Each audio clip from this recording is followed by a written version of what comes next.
नमस्ते किसान भाइयों, स्वागत है आपका आपके अपने भरोसेमंद YouTube चैनल टेक्निकल एग्रीकल्चर पर।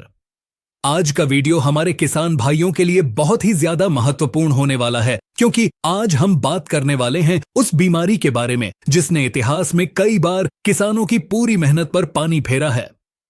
आज हम बहुत ही बारीकी से और विस्तार से बात करेंगे अर्ली ब्लाइट यानी अगेती झुलसा और लेट ब्लाइट यानी पछेती झुलसा के बारे में। यह वीडियो एक पूरी मास्टर क्लास होने वाली है, जिसमें हम इन बीमारियों के पैदा होने से लेकर इनके खत्म होने तक का पूरा विज्ञान समझेंगे। हम जानेंगे कि यह बीमारी आखिर है क्या, यह क्यों आती है, मौसम का इस पर क्या असर होता है, इसकी पहचान कैसे करें ताकि आप धोखा न खाएं, और सबसे जरूरी बात कि इसका पक्का इलाज कैसे करें। चाहे आप आलू की खेती करते हो, टमाटर की, मिर्च की या किसी भी सब्जी वर्गीय फसल की, यह जानकारी आपके उत्पादन को कई गुना बढ़ा सकती है और आपके लाखों रुपए बचा सकती है। तो चलिए बिना देर किए शुरू करते हैं। सबसे पहले हम यह समझते हैं कि आखिर यह ब्लाइट या झुलसा रोग है क्या। बहुत से किसान भाई इसे मौसम की मार समझते हैं, लेकिन वैज्ञानिक दृष्टि से देखें तो यह एक फफूंद जनित रोग है। यह फंगस की वजह से फैलता है। झुलसा रोग मुख्य रूप से दो प्रकार का होता है। पहला है अर्ली ब्लाइट, जिसे हम अगेती झुलसा कहते हैं, और दूसरा है लेट ब्लाइट, जिसे हम पछेती झुलसा कहते हैं। इन दोनों को फैलाने वाले फफूंद अलग अलग होते हैं और इनका इलाज भी अलग अलग अवस्थाओं में अलग तरीके से किया जाता है। अगर आप दोनों को एक ही समझकर एक ही दवाई छिड़कते रहेंगे तो हो सकता है कि आपकी बीमारी कंट्रोल न हो। सबसे पहले विस्तार से चर्चा करते हैं अर्ली ब्लाइट यानी अगेती झुलसा के बारे में। अगेती झुलसा जिस फफूंद से फैलता है उसका नाम है अल्टरनेरिया सोलेनाई। यह बीमारी फसल की किसी भी अवस्था में आ सकती है, लेकिन अक्सर यह तब देखी जाती है जब फसल में फल बनने शुरू होते हैं या पौधा थोड़ा पुराना होने लगता है। इस बीमारी की सबसे बड़ी पहचान यह है कि यह हमेशा पौधे की पुरानी पत्तियों से शुरू होती है। यानी अगर आप अपने खेत में जाएं और देखें कि पौधे के नीचे वाली पत्तियां जो जमीन के पास हैं वो पीली पड़ रही हैं या उन पर धब्बे बन रहे हैं, तो यह अगेती झुलसा की शुरुआत हो सकती है। इसके धब्बों को पहचानना बहुत आसान है, लेकिन इसके लिए आपको बहुत ध्यान से देखना होगा। अगेती झुलसा के धब्बे सूखे हुए होते हैं और उनका रंग भूरा या काला होता है। अगर आप इन धब्बों को ध्यान से देखेंगे तो आपको धब्बे के अंदर गोल गोल छल्ले दिखाई देंगे, बिल्कुल वैसे ही जैसे तीरंदाजी के बोर्ड पर निशाना लगाने वाले गोले बने होते हैं। इसे अंग्रेजी में कॉन्सेंट्रिक रिंग्स या बुल आई पैटर्न कहते हैं। यह अगेती झुलसा की सबसे पक्की पहचान है। यह धब्बे आकार में कोणीय या अंडाकार हो सकते हैं। धीरे धीरे यह धब्बे आपस में मिल जाते हैं और पूरी पत्ती झुलसकर गिर जाती है। तनों पर भी गहरे भूरे या काले रंग के धब्बे पड़ जाते हैं, जिससे पौधा कमजोर हो जाता है और वहीं से टूट सकता है।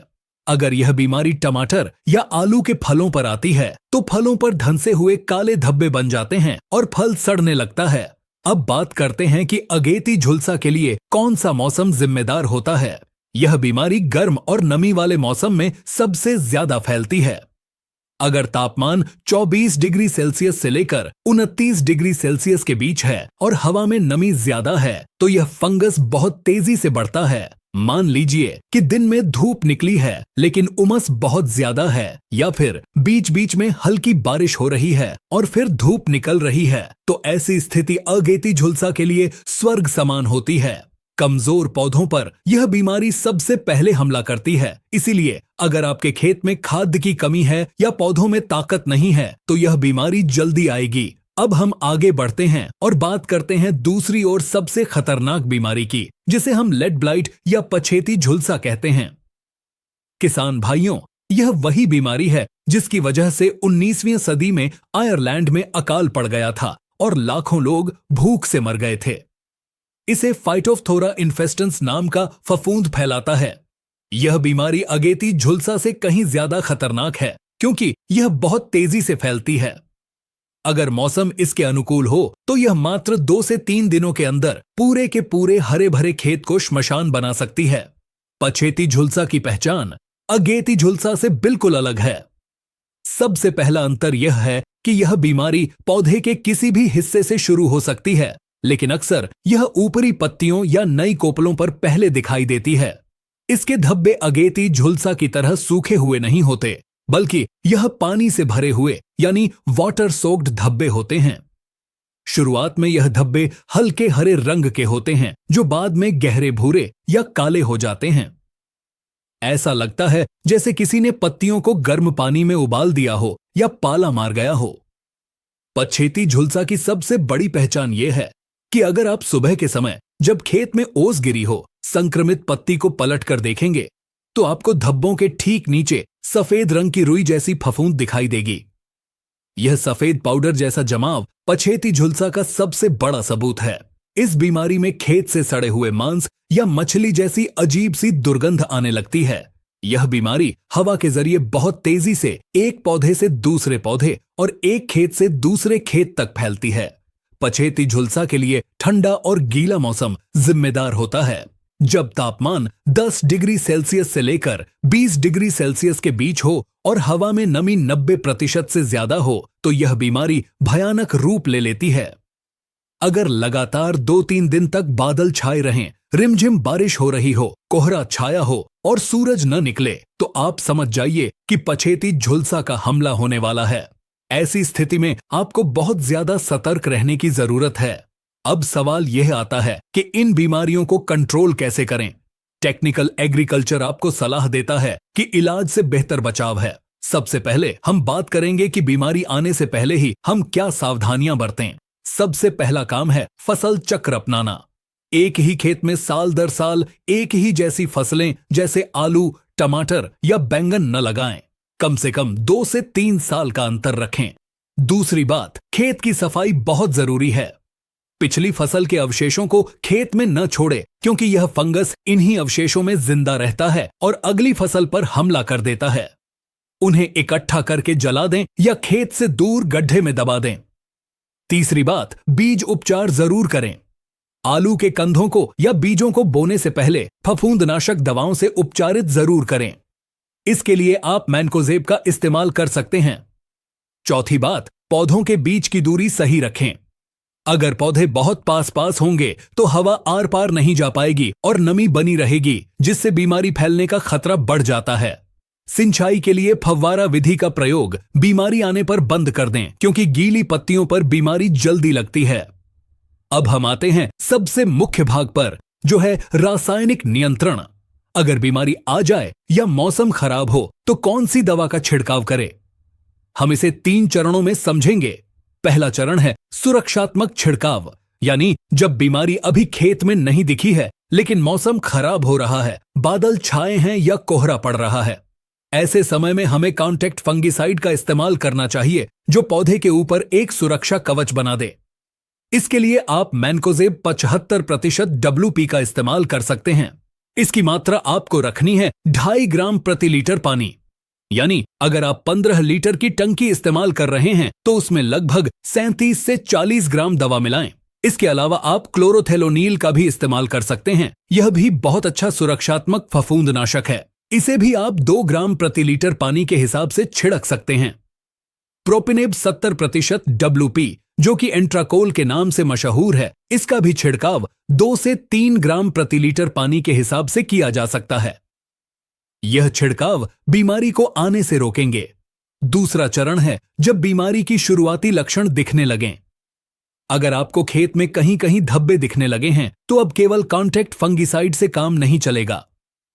अब आपको सिस्टमिक यानी अंतरप्रवाही और कॉन्टैक्ट फंगिसाइड का मिश्रण इस्तेमाल करना होगा।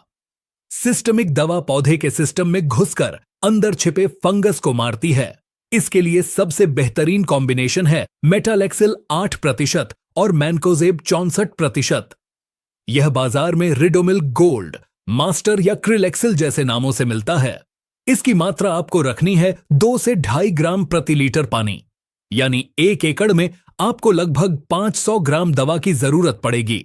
दूसरा बहुत अच्छा विकल्प है साइमोक्सिनिल 8% और मैनकोजेब 64% का मिश्रण, जो बाजार में करजेट के नाम से मिलता है।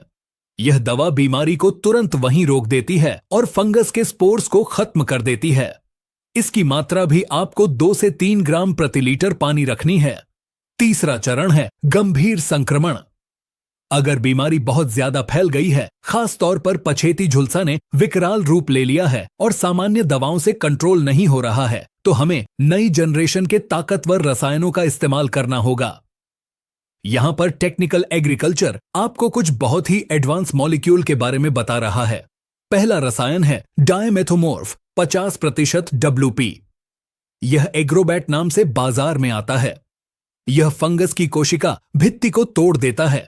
इसकी मात्रा आपको रखनी है 1 ग्राम प्रति लीटर पानी, यानी 1 एकड़ में लगभग 200 ग्राम दवा। दूसरा बेहतरीन रसायन है एजॉक्सिस्ट्रोबिन 11% और टेबुकोनाजोल 18.3% का मिश्रण।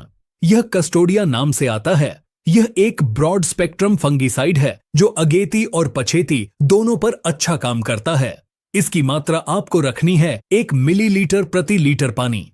तीसरा और सबसे कारगर रसायन खास तौर पर पछेती झुलसा के लिए है मैंडीप्रोपामिड। यह रेवस नाम से मिलता है। यह दवा पत्ती के ऊपर जम जाती है और बारिश होने पर भी नहीं धुलती। इसकी मात्रा भी आपको 1 मिलीलीटर प्रति लीटर पानी रखनी है। चौथा विकल्प है प्रोपेमोकार्ब हाइड्रोक्लोराइड जो इन्फिनिटो नाम से आता है। यह आलू और टमाटर के पछेती झुलसा के लिए रामबाण माना जाता है। इसकी मात्रा आपको रखनी है 2.5 मिलीलीटर से 3 मिलीलीटर प्रति लीटर पानी। दवाओं का छिड़काव करते समय कुछ बहुत ही जरूरी तकनीकी बातों का ध्यान रखना है। सबसे पहली बात, हमेशा सिलिकॉन आधारित स्टिकर या चिपकाने वाले पदार्थ का इस्तेमाल जरूर करें। इससे दवा पत्तों पर अच्छी तरह फैलती है और चिपक जाती है, जिससे उसका असर कई गुना बढ़ जाता है। दूसरी बात, एक ही दवा का छिड़काव बार बार न करें। हर 10 से 12 दिन बाद दवा का टेक्निकल बदल दें। जैसे अगर आपने पहली बार मैनकोजेब किया है तो अगली बार मेटालेक्सिल करें और उसके बाद एजॉक्सिस्ट्रोबिन करें। इससे फंगस में दवा के प्रति प्रतिरोधक क्षमता पैदा नहीं होती है। तीसरी बात, पानी की मात्रा पूरी रखें। 1 एकड़ में कम से कम 150 से 200 लीटर पानी का इस्तेमाल करें ताकि पौधा पूरी तरह से नहलाया जा सके। जैविक खेती करने वाले किसान भाइयों के लिए भी कुछ उपाय हैं। आप ट्राइकोडर्मा विरिडी का इस्तेमाल कर सकते हैं। यह एक मित्र फफूंद है जो हानिकारक फफूंद को खा जाती है। इसका छिड़काव शाम के समय करें। इसके अलावा आप खट्टी छाछ का भी प्रयोग कर सकते हैं। 10 से 15 दिन पुरानी खट्टी छाछ में तांबे का तार डाल दें और फिर उसे फफूंदनाशक के तौर पर इस्तेमाल करें। यह देसी तरीका भी काफी कारगर सिद्ध होता है। स्यूडोमोनास फ्लोरोसेंस नामक बैक्टीरिया का छिड़काव भी पत्तियों पर किया जा सकता है जो फंगस की ग्रोथ को रोकता है। तो किसान भाइयों, यह थी पूरी जानकारी अगेती और पछेती झुलसा के बारे में। हमने जाना कि अगेती झुलसा गर्म और नमी में आता है और इसमें गोल छल्ले वाले धब्बे बनते हैं, जबकि पछेती झुलसा ठंडे और गीले मौसम में आता है। इसमें पानी वाले धब्बे और सफेद फफूंद दिखती है। सही समय पर पहचान और सही रसायन का चुनाव ही आपकी फसल को बचा सकता है। याद रखें, खेती में सतर्कता ही सबसे बड़ी दवाई है। मौसम विभाग की जानकारी पर नजर रखें और जैसे ही मौसम खराब होने की आशंका हो, सुरक्षात्मक छिड़काव जरूर करें। टेक्निकल एग्रीकल्चर का उद्देश्य हमेशा यही रहता है कि आपको सही, वैज्ञानिक और सटीक जानकारी दी जाए ताकि आप कम खर्च में ज्यादा उत्पादन ले सकें। हमें उम्मीद है कि यह विस्तृत स्क्रिप्ट और जानकारी आपके बहुत काम आएगी। आप इन बातों को नोट कर लें और अपनी खेती में अपनाएं। अगर आपके मन में कोई भी सवाल हो तो आप बेझिझक कमेंट करके पूछ सकते हैं। हम हर संभव कोशिश करेंगे आपकी मदद करने की। आज के वीडियो में बस इतना ही। मिलते हैं एक और नई और महत्वपूर्ण जानकारी के साथ अगले वीडियो में। तब तक के लिए अपना और अपनी फसलों का ख्याल रखें। धन्यवाद।